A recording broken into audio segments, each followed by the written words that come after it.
Pemirsa, Mahkamah Agung atau MA menjatuhkan pidana penjara 1,5 tahun kepada Dr. Bambang Suprapto dengan pasal 76 dan pasal 79 huruf C Undang-Undang Praktik Kedokteran. Padahal Mahkamah Konstitusi atau MK telah membatalkan ancaman pidana dalam pasal itu.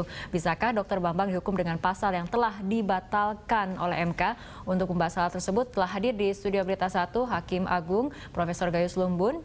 Prof. Gayus, terima kasih telah hadir bersama kami di Studio Berita 1, dan juga ada anggota Komisi Yudisial Bapak Imam Ansori Saleh. Pak Imam, terima kasih telah hadir bersama kami, dan juga ahli hukum kesehatan Bapak M. Nasir. Pak Nasir, selamat malam.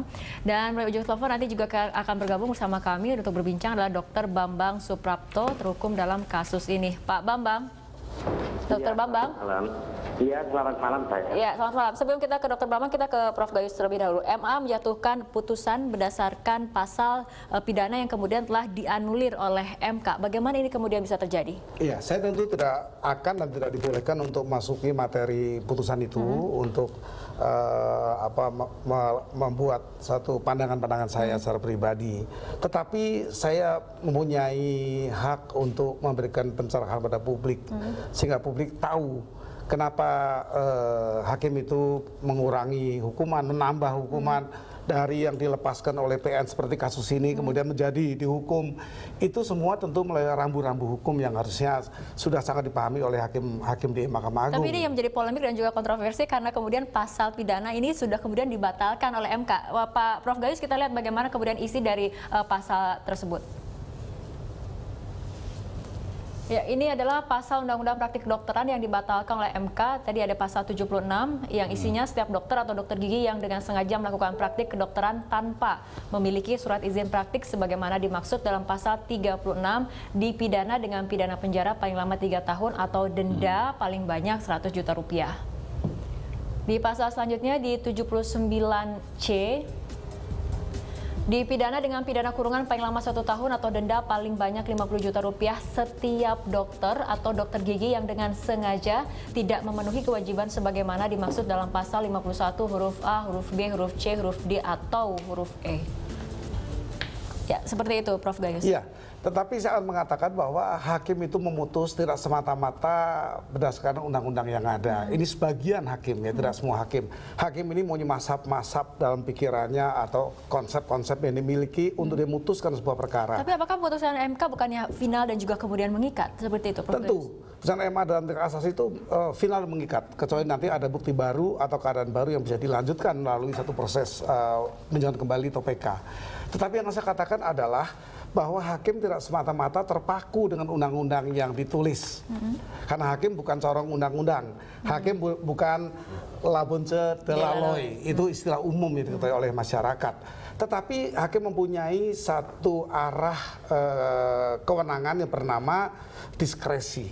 Hakim bisa memberi diskresi. Apakah kemudian dengan kewenangan diskresi itu artinya hakim bisa bertindak sendiri tanpa kemudian mempertimbangkan putusan yang telah diambil oleh MK ketika membatalkan unsur pidana dalam pasal itu? Itu salah satu hal yang saya kemukakan ke depan. Kedua, tentunya hakim harus mendasarkan undang-undang.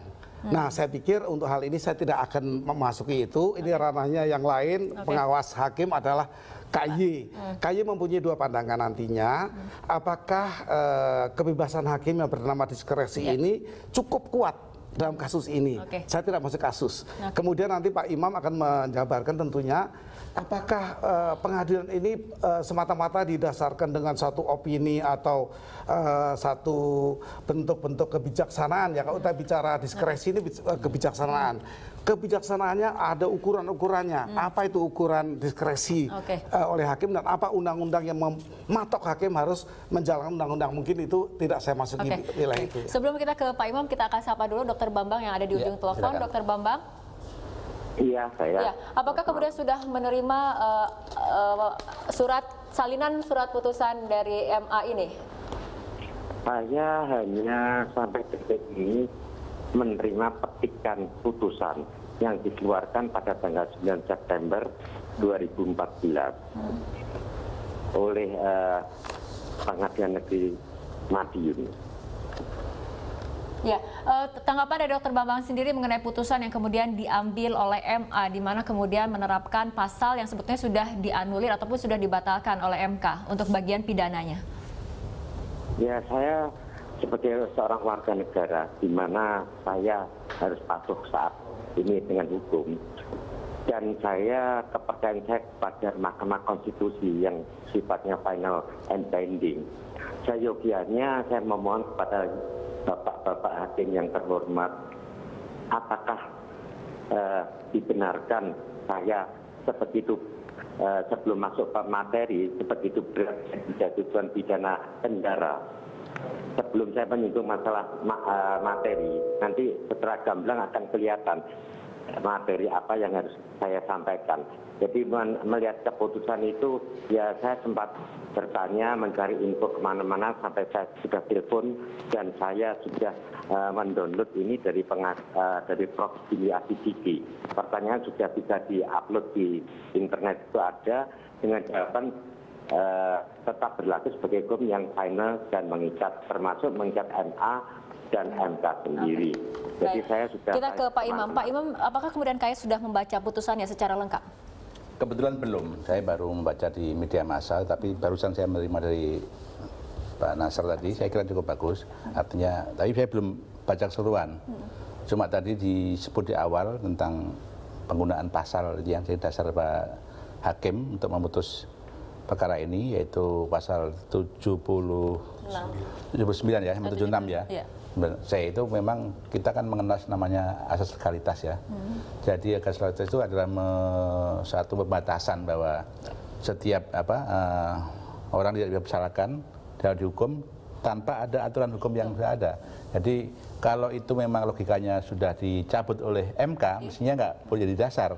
Tapi saya bicara secara umum, saya nggak tahu apakah dari putusan ini ada juga hal yang lain yang kemudian tapi jika kemudian tidak ada hal lain, seharusnya putusan MK yang sifatnya final mengikat kemudian harus menjadi dasar, seperti itu. Secara ilmu hukum seperti itu. Seperti itu. Oke, baik. Walaupun tadi disinggung Pak Kais juga memang banyak aliran-aliran, tapi khusus untuk pasal 1 ayat 1 KUHP dan ayat 2-nya itu harus betul dipatuhi karena itu yang menyangkut perlindungan hak asasi bagi masyarakat. Oke, baik. Pak Imam, sebelum kita lanjutkan perbincangan, kita ikuti jeda berikut terlebih dahulu.